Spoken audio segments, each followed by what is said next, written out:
Bom dia, bom dia. Eu sou o pastor Osias Lima Ribeiro, esse é o culto matutino da Igreja do Parque. Seja muito bem-vindo. Estamos reunidos aqui toda manhã, de segunda a sexta, 6 horas da manhã, para orarmos ao Senhor, para colocarmos nossa vida na presença do Pai e nos empoderarmos do Espírito para enfrentarmos as lutas e dificuldades que teremos durante esse dia. Seja muito bem-vindo. Eu quero meditar com você nessa manhã sobre o seguinte tema: guarde as fontes da vida. O texto é Provérbios capítulo 4, versículo 23, que diz assim: acima de tudo, guarde o seu coração, pois dele procede toda a sua vida. Outra versão de João Ferreira de Almeida, atualizada, diz: guarde com diligência todo o seu coração, porque dele procedem as fontes da vida. A versão revista e corrigida diz: acima de tudo que se deve guardar, guarda o seu coração, porque é da disposição do coração que depende toda a sua vida. Esse é considerado o provérbio dos provérbios, o conselho mais importante dado pelo Correlete no livro de Provérbios, porque ele trata daquilo que é prioridade. O texto começa dizendo: acima de tudo que se deve guardar, guarde com diligência. O conselho que o autor de Provérbios vai dar é o conselho que vai nos auxiliar a conduzir toda a nossa história, toda a nossa vida.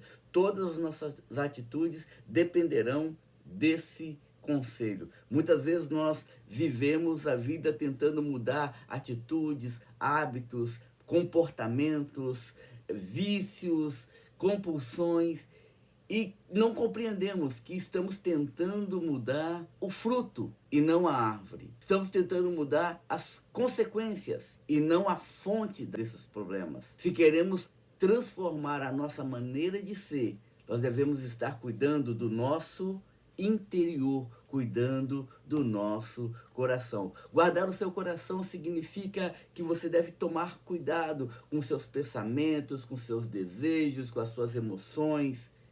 Para guardar o nosso coração, nós precisamos estar atentos a duas áreas de influências tremendas que podem conduzir o nosso coração negativa. A primeira coisa são as influências externas. Isso significa que existem muitas coisas no mundo que podem atacar e contaminar o nosso coração, deixando ele fraco e doente. Quantas pessoas que vivem a sua vida marcadas por traumas, por estigmas, por recalques, porque foram feridas, foram machucadas, passaram por circunstâncias de dor, de angústia, de crise, estão feridas na alma, e por estarem feridas na alma, elas não conseguem viver plenamente aquilo que Deus tem preparado para a vida delas. Tem dificuldades relacionais, tem dificuldades emocionais, tem dificuldades de lidar consigo mesmo, porque simplesmente não foram tratadas e cuidadas no seu coração. Problema, outra fonte de influência que nós precisamos lidar para cuidar do nosso coração são os pensamentos internos. A maior batalha que nós travamos é contra nós mesmos. A maior luta, a maior batalha é dentro do nosso coração. É conseguir levar o nosso pensamento cativo ao Senhor. Isso significa avaliar os seus pensamentos, os seus desejos, a sua vontade, as suas razões, para ver se elas estão de acordo com a verdade de Jesus. E o que não estiver de acordo com a vontade do Senhor Jesus precisa de ser corrigido. Por que é tão importante assim cuidar do nosso coração? Porque a palavra de Deus vai nos dizer, em Jeremias capítulo 17, versículo de 9 a 10, enganoso é o coração mais do que todas as coisas, e perverso, quem o conhecerá? Eu, Senhor, esquadrinho o coração, e eu provo os pensamentos, e isso para dar a cada um segundo os seus caminhos e segundo o fruto das suas ações. Cada atitude, cada pensamento, cada direcionamento que nós tomamos na nossa vida é fruto do nosso coração. Da mesma forma que cada pecado, ele começa no coração. E o nosso caráter, a nossa maneira de falar, a nossa maneira de reagir, reflete o que está no nosso coração. Jesus Cristo, falando para os fariseus no capítulo 12 de Mateus, versículos 34 e 35, ele diz assim: raça de víboras, como podeis falar coisas boas sendo maus? Porque a boca fala do que o coração está cheio.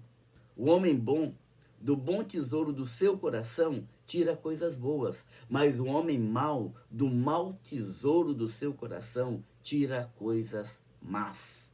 Isso significa que aquilo que nós entesourarmos no coração é aquilo que vamos conseguir tirar de lá. Em Mateus 15, versículo 18 e 19, ele diz assim: mas o que sai da boca vem do coração, e é isso que contamina o homem, porque do coração procedem todos os maus desígnios, os homicídios, os adultérios, a prostituição, os furtos, falsos testemunhos e as blasfêmias. Por isso que nós precisamos guardar o nosso coração. Guardar o nosso coração, porque ele é mau e enganoso. Se nós deixarmos o nosso coração livre, ele vai nos enganar e nos conduzir para longe da vontade do Senhor.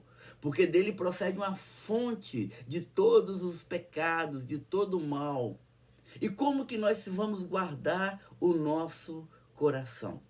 Nós precisamos submeter o nosso coração a Deus. Provérbios capítulo 26, versículo 26 diz: dá-me, filho meu, o teu coração e mantenha os seus olhos em meus caminhos. Deus nos chama a colocá-lo como guarda no nosso coração. Porque muitas vezes nós imaginamos que ao nos tornarmos cristãos, o nosso coração automaticamente vai ser bom.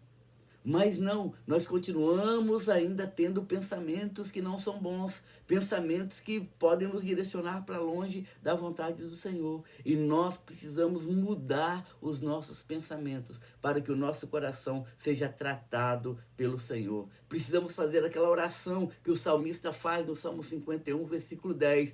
Cria em mim um coração puro, ó Deus, e renova dentro de mim um espírito estável.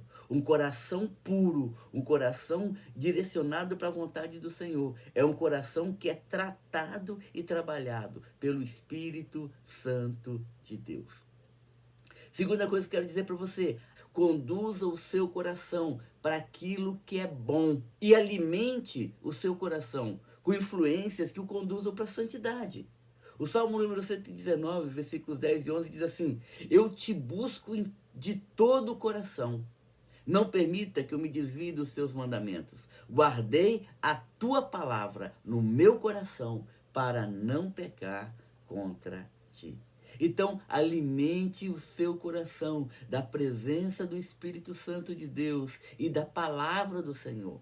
E a palavra do Senhor vai servir como direcionamento, como condicionamento, e o seu coração caminhará dessa forma.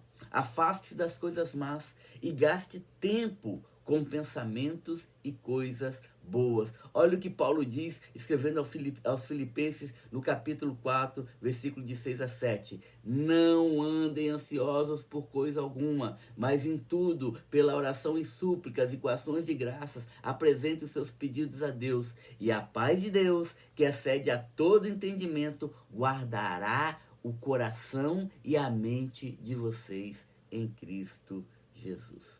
O nosso desafio está em buscar domar o nosso coração, colocá-lo debaixo da submissão do Senhor e conduzi-lo cativo na presença do Senhor. Por isso que o apóstolo Paulo, escrevendo aos Romanos, no capítulo 12, versículo 1 e 2, ele diz: rogo-vos, pois, irmãos, pela compaixão de Deus, que apresenteis os vossos corpos como sacrifício vivo, santo e agradável a Deus, que é o vosso culto racional. E não vos conformeis com esse mundo, mas transformai-vos pela renovação do vosso entendimento, para que experimenteis qual seja a boa, agradável e perfeita vontade de Deus. Que nós possamos, irmãos, entender o conselho acima de tudo, como prioridade, como necessidade fundamental. Guarde o seu coração, porque o seu coração vai direcionar tudo aquilo que você é, tudo aquilo que você fala, tudo aquilo que você faz. E se o nosso coração não estiver cativo no Senhor, nós iremos nos perder no meio da caminhada. Então, que Deus te abençoe poderosamente, que o Espírito Santo do Senhor te ilumine cada vez mais, que a palavra do Senhor te conduza de maneira tal que você possa santificar o seu coração ao Senhor. E que Deus te abençoe poderosamente em nome de Jesus. Amém? Vamos orar? Pai, nós queremos nesse momento, Deus, consagrar nossa vida diante do Senhor e pedir a Deus que o Senhor sonde o nosso coração. Que o Senhor, ó Deus, esquadrinhe e nos mostre aquilo que está no nosso interior. Que possamos, ó Deus, entregar nas tuas mãos os nossos pensamentos, os nossos sentimentos, as nossas emoções. E que teu Espírito Santo, ó Deus, domine poderosamente sobre nossa vida, para que nós possamos, ó Deus, sermos usados e sermos testemunhas vivas do Senhor, para que nós possamos viver plenamente a sua vontade sobre nós. Que nós possamos, ó Deus, aprendermos a lidar com as influências internas e as influências externas que tentam nos arrancar da tua presença. Santifica-nos cada dia mais, guarda-nos e conduza-nos assim, ó Deus, é o que pedimos em nome de Jesus. Amém. Amém. Que Deus te abençoe poderosamente, que você tenha um dia exponencial. Eu sou o pastor Osias Lima Ribeiro, esse é o culto matutino da Igreja do Parque. Se você ainda não está inscrito aqui no nosso canal, por favor, se inscreva. Se você gostou dessa mensagem, deixe o seu like, porque isso nos ajuda a impulsionar a página e faz com que o YouTube recomende o nosso canal para outras pessoas, e assim nós poderemos abençoar muito mais vidas. Um beijo no seu coração, fique na paz. E até amanhã, com a graça de Jesus.